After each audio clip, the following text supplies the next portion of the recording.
Peace and blessings. Welcome to Canning with Colette. I am Sister Colette, your sister by nature.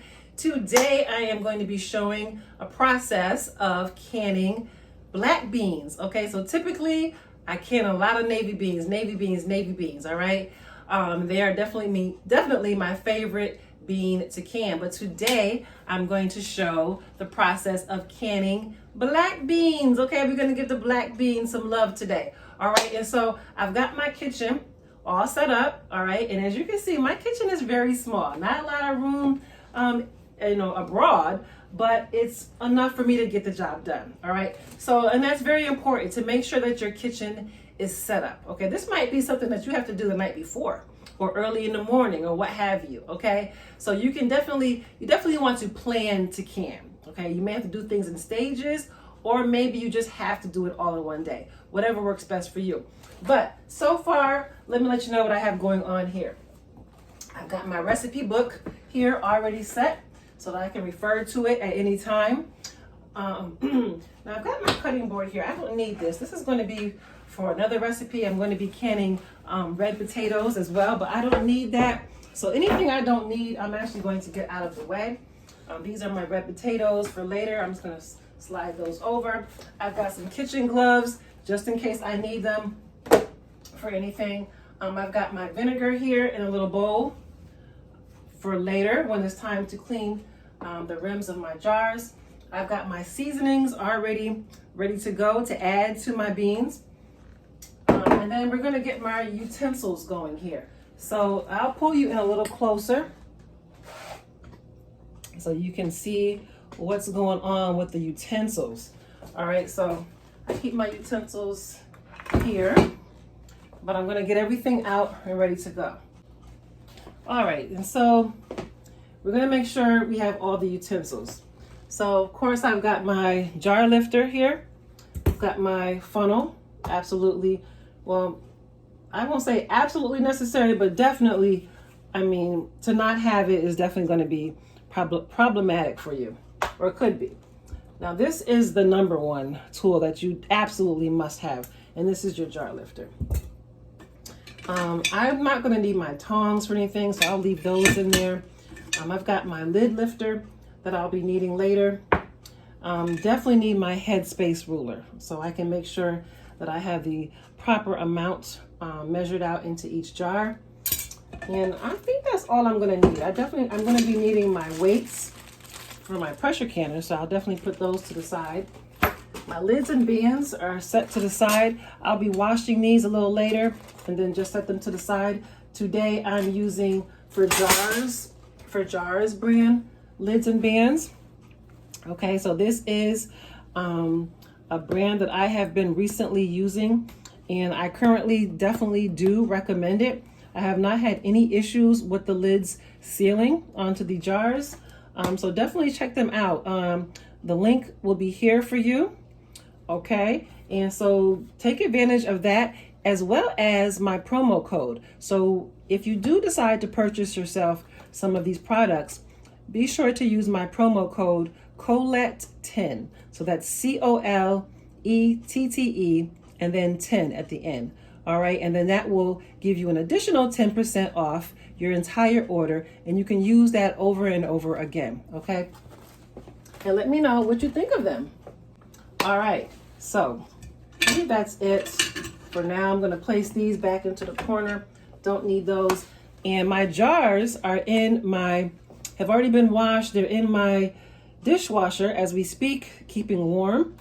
And so we're going to go ahead and get ready. I'm actually going to put out another towel to lay my jars on. Okay, so I'm just going to grab another towel. Got my can while you can towel. Be sure to get you one of these. I am selling them on my website. All right, so here we go. I'm going to get set up here, get ready to go for it. Okay, I'm actually going to wash my funnel and my headspace ruler and my lid lifter as well, because we want these to be nice and clean before we get started. All right, so I am going to begin washing my jars one by one.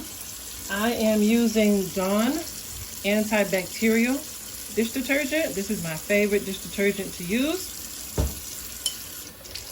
It's great for removing, washing anything that's greasy. And, it has the antibacterial component to it. So that's pretty much the only dish detergent I use. It's my favorite to use. If you all have a different one, let me know about it. But I am Team Dawn, so I doubt if I'll ever switch. So we're going to give this a good wash, okay? You can't overdo this. All right, and definitely want to rinse well. We don't want any residue left behind from the dish, the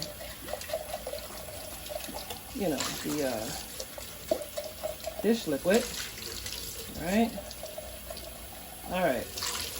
And so the second component of this process is to make sure that you are inspecting the rim or mouth of each jar. So you're looking for any types of cracks, scratches, imperfections even. Sometimes you could even get like a jar that has a little bit of deformity where it's not shaped well. And if you come across anything that does not look perfect, then just put it aside. It won't be good for processing anything in these jars. But you could probably still use it for something else, okay? Maybe you'll just store some dry items in here or collect marbles, who knows, right? But, you want to make sure that there's nothing going on with the mouth, all right? Oh, I see that? I am good for banging my jars on my faucet. Don't do that because I do that often, unfortunately, and then I wind up cracking the mouth, okay? So now I'm just going to re-inspect and make sure I didn't. Okay, looks good. And I'm just going to toss it into my dishwasher because I'm actually going to run it through my dishwasher after I finish hand washing them. This is just my thing. This is my added piece to it. That's what I like to do. And then that way, my jars will get a second wash and they will be nice and warm for me when it's time to actually can. All right, so my lids and bands have been washed with soapy water. Okay, and I'm just rinsing them now. They've all been washed well with hot soapy water. Make sure there's no soap left over. All right. And so I'm just basically going to fill it with hot water. You don't have to do this, but I like to keep my lids and my rings warm. I like everything to try to stay the same temperature. But it's no longer recommended that you have to put them in a simmer water anymore. Just wash them well and then they can just go right on. But I'm just going to have them in this water when it's time to add them to my jars.